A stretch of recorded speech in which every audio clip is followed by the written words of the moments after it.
I mean, you still have to play this thing. It doesn't make your bad solos sound good. If it did that, I would have bought one years ago.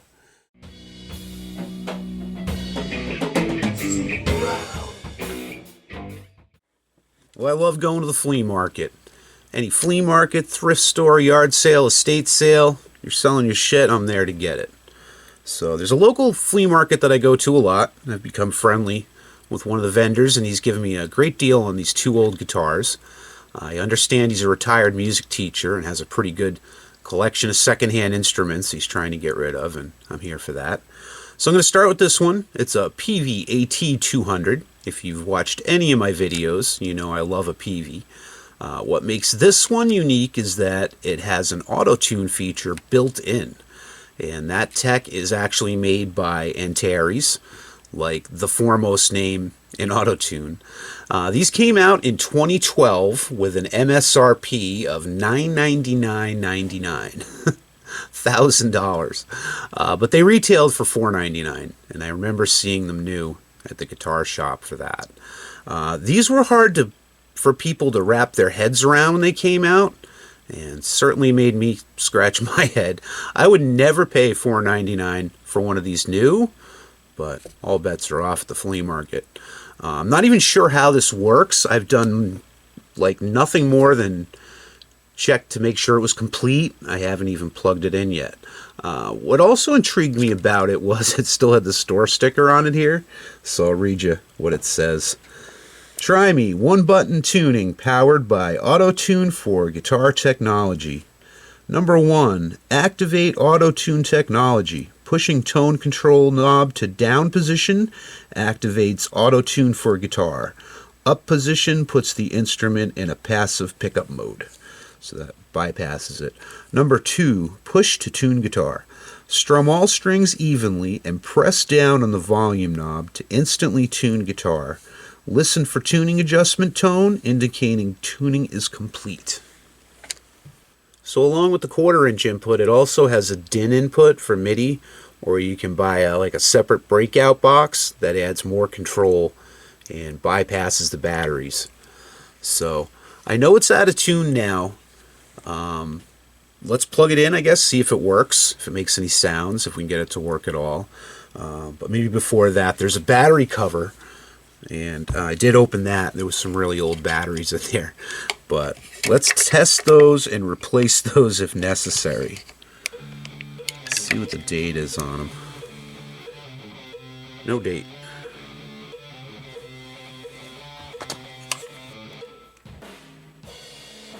It's in the yellow.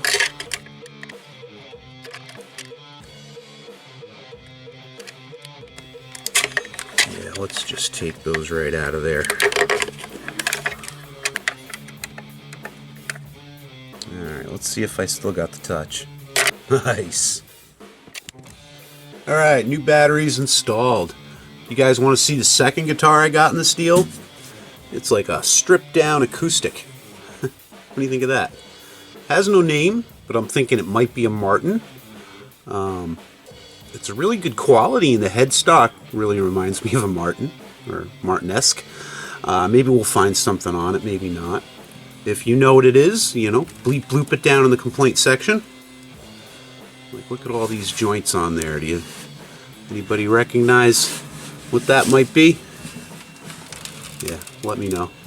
I have a plan to do a quick refurbish on that, so stay tuned for that video coming soon. And I'm thinking blue, because that's how my feels are lately. Alright, let's plug this Peavey guitar into a Peavey amp. It's making noise. Let's see. Down position activates the auto-tune for guitar, so that's bypassed. And it's grossly out of tune. So let's put it into that mode. And strum all strings evenly and press down on the volume knob to instantly tune guitar.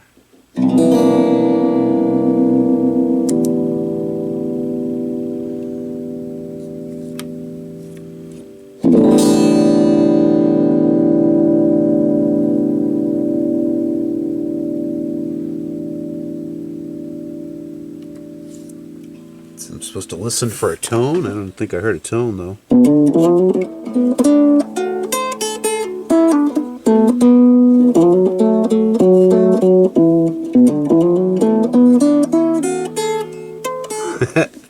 That's wild. That's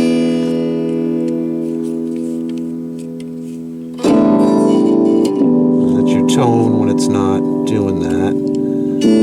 That's your pickup selector. Yeah, seems to be working, I guess.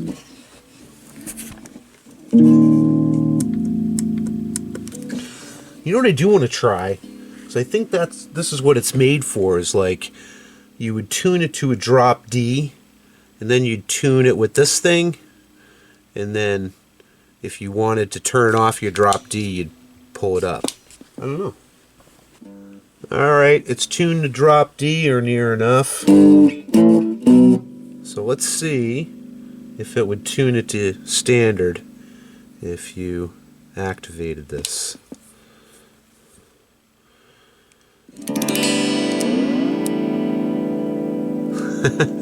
Does do some wild stuff though, huh?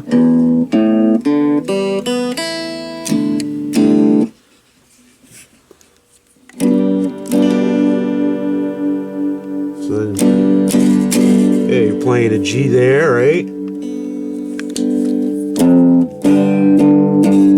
then a G there. That's pretty cool.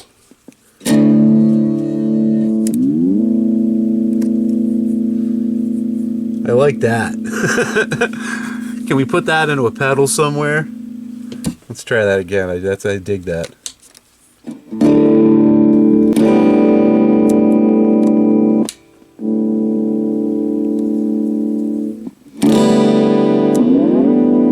Alright, so it works. But it's definitely filthy. Fret ends are a little bit sharp. Neck is really straight. Got a perfect amount of relief in there. I mean, it's not perfectly flat, so that's good. Intonation definitely needs to be done. Strings are a little bit black and gross too, so I'm going to start it doing that. Let's see if we can take this off too. It's probably just underneath the knobs, or is it snot? No, it's underneath the knobs. So we'll take the knobs off too and take that off and put it aside. I'd like to keep it with the guitar in some way though.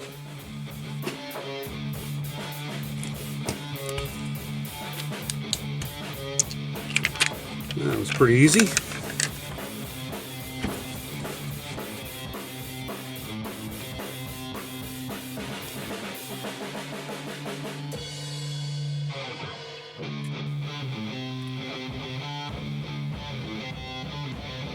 It's like minimal wear in the frets. I don't think it was played that much.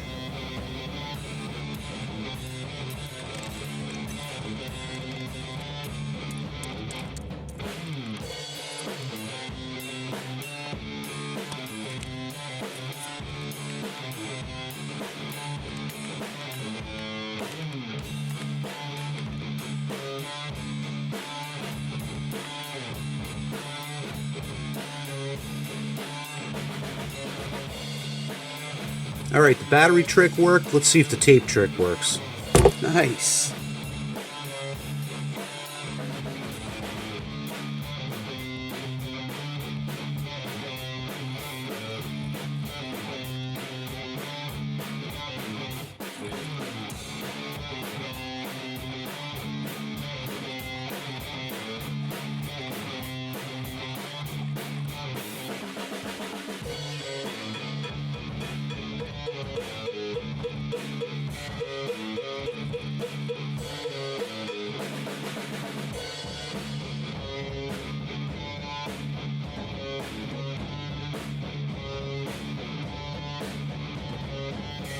Alright, tape, go away.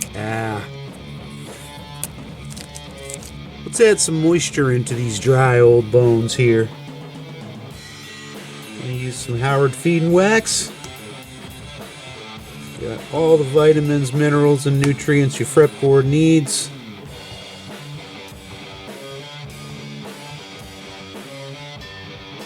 A little bit on like that. And we're Just kind of rub it out. Mind out of the gutter.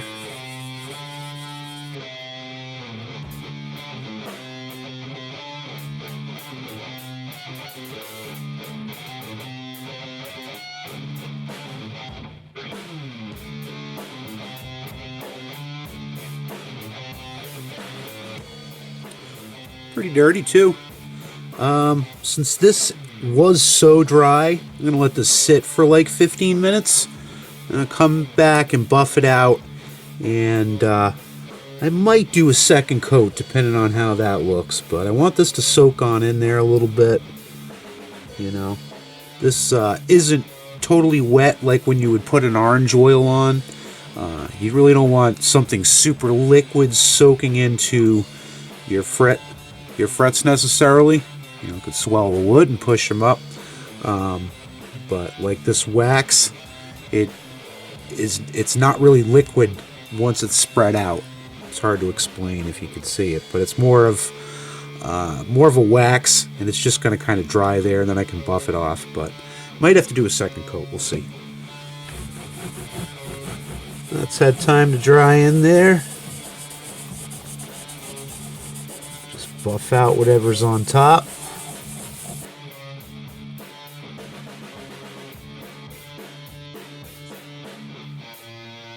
Lots of crust all over the body. I'm going to try to get that off with some Sprayway glass cleaner. Let it foam right up on there.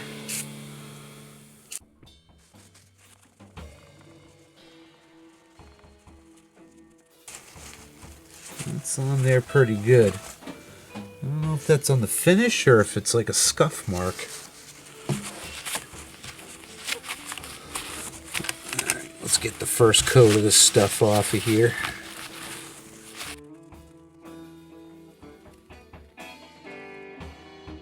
Just some elbow grease, I guess. And a paper towel.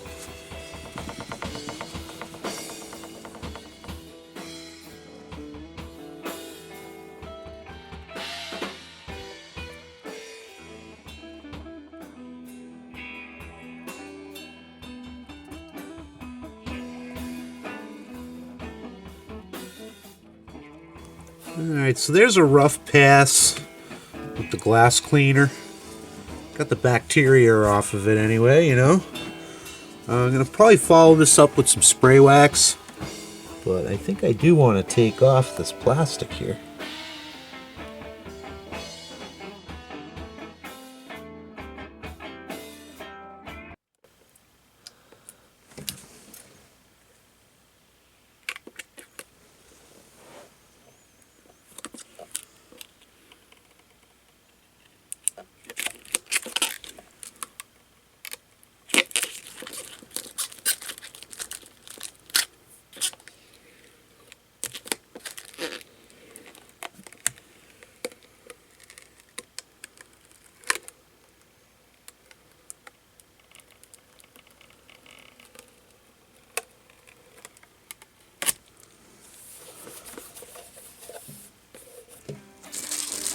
Does have some scuffs here from previous. There's one here, one here, one here.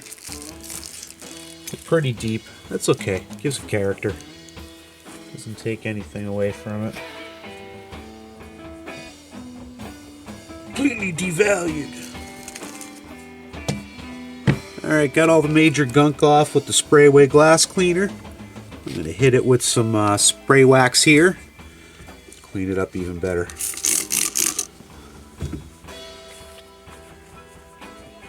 Make it smell good too.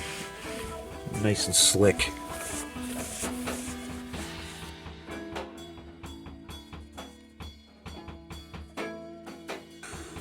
Nice, ready for strings. Alright, this thing came with 9s. I'm going to put 9s back on it. Mostly because I only have one set of 10s left. I gotta order them. When I was doing research on this one, I came across two great sources. The first was the owner's manual from Peavey, and I learned all the specs of it. It's 25.5-inch scale, 24 frets, basswood body, maple neck. The pickups are designed to work with the Antares tech. There's supposedly 12K on the neck and a 16K on the bridge. The DIN connector actually goes out to a breakout box, and here's what it says about that. With the AT200B, you can greatly enhance the experience of playing your AT200 guitar. No need for batteries. The AT200B remotely powers the AT200, ensuring no problems with dead batteries. The included 8-pin DIN cable also carries the guitar's output back down to the box, where a 1/4-inch output allows you to direct your signal to your effects or your amplifier. In addition, the MIDI jacks on the AT200B connect the guitar to the world of MIDI control. Software upgrade packages available from Antares will offer a myriad of great new features for the AT200, all of which can be controlled via MIDI. So I'll have to see if I can find one of those on the cheap. I can be a completist on some of these things sometimes, but I looked up the software packages, which came out in 2014, and they were $200 at that time. I don't know where they are now, but I'm not spending $200 for something that's going to give me alternate tunings. The second source that gave me some direction here was a review on Harmony Central from 2012 by Craig Anderton, and I'll leave a link in the description. He gives a great synopsis of how it works, and then he goes on to explain why it was tough for some people to get used to, and here's what he says about that. With the AT200, Auto-Tune uses DSP-based pitch transposition to correct each string's audio output so it sounds in tune. As a result, the physical string itself can be out of tune, but it doesn't matter. What you hear coming out of the amp is in tune. This leads to a disconnect for some people because the physically vibrating string may not match what comes out of your amp. This is a little bizarre at first, but it simply means turning up the amp to where it's louder than the strings. He also says there's a sonic difference between the auto-tune sound and that of the straight pickups. The level is lower and the sound lacks some of the treble snap of the magnetic pickups. And that's true, we just heard how it gets quieter when the effects are on. He also goes into how to use the alternate tunings, which I guess I wasn't doing right, but I can't wait to try this out. Here's what he says about that. The system allows for alternate tunings as long as the tuning involves shifting down. Auto-tune works based on the pitch at the nut, but you can fool it into thinking the nut is somewhere else. For example, suppose you want a drop D tuning. Fret the 2nd fret on the 6th string, strum the strings, and initiate tuning. Auto-tune will think the F sharp is the open E and tune the F sharp to E. So now when you play the E open string, you'll hear it as a D, and the string is transposed down 2 steps.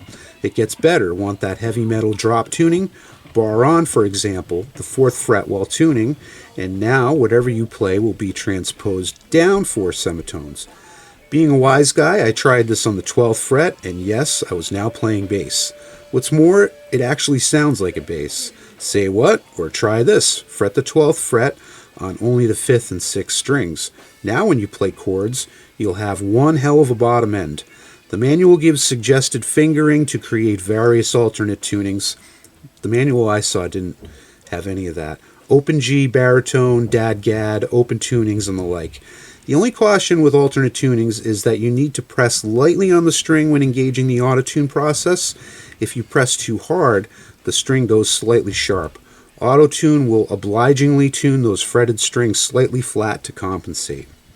So that's all really good to know. Thanks, Craig. Alright, so the intonation was off down here by about 1/4 of an inch.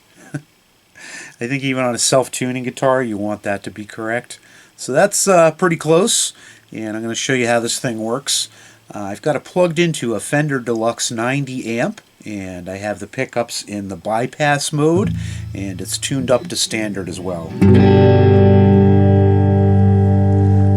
So we turn on the auto-tune feature by pressing the tone knob back down, and then you strum the strings clean and clear, and push the volume down, and it tunes it up.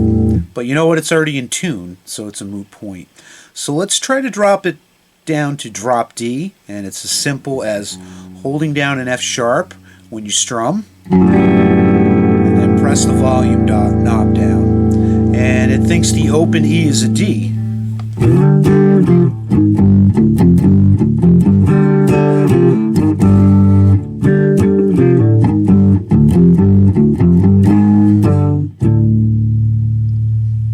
actually found a pretty good chart online that shows you all the fingerings for these different tunings.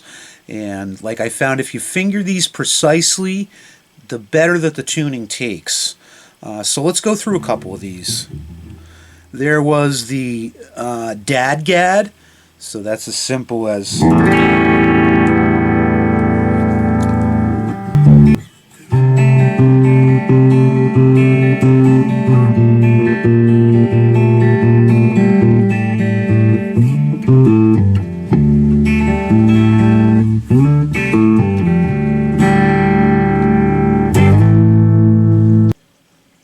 I think this is C-sharp tuning for Black Sabbath stuff.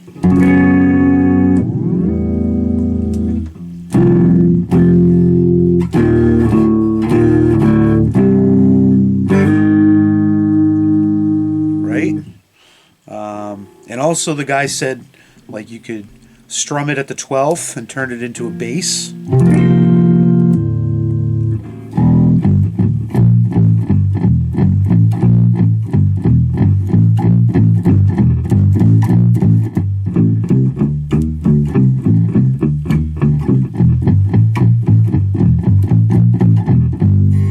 And then back to standard, just as simple as that.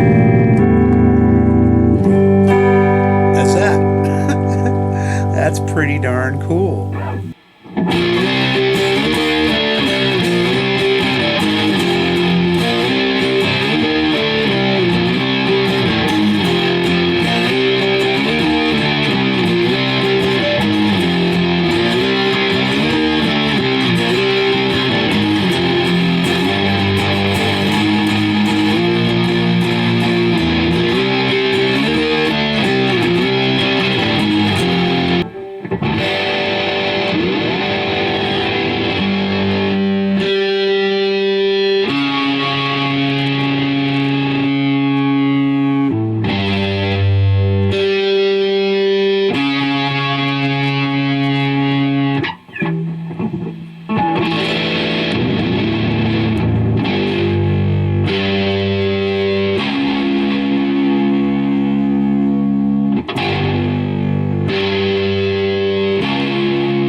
So I kind of figured out how this thing works. You'll see these small wires coming off the saddles down here. They individually go to a PC board underneath the back plate, and that's how it tells the strings apart. Very cool. This was pretty easy to learn how to use. I'm like seriously falling in love with it after spending some time with it. And you know, I can't believe these didn't catch on. So there you go. I'm going to call this one Auto Tony. What do you think? Who's this for, you might ask? I think to start, maybe a player that uses different tunings but doesn't want to carry a crap load of gear with them to a small gig. Maybe you're the type that plays standard on one song and then slide on the next. And I suppose if you're into MIDI, this would be a great thing to have. And the pickups, I mean, they're really good too, bypassed without any of those effects on it. Sounds great. So it's basically your standard Peavey Predator shape with some cool goodies thrown in. You know, I really can't believe that this didn't take off.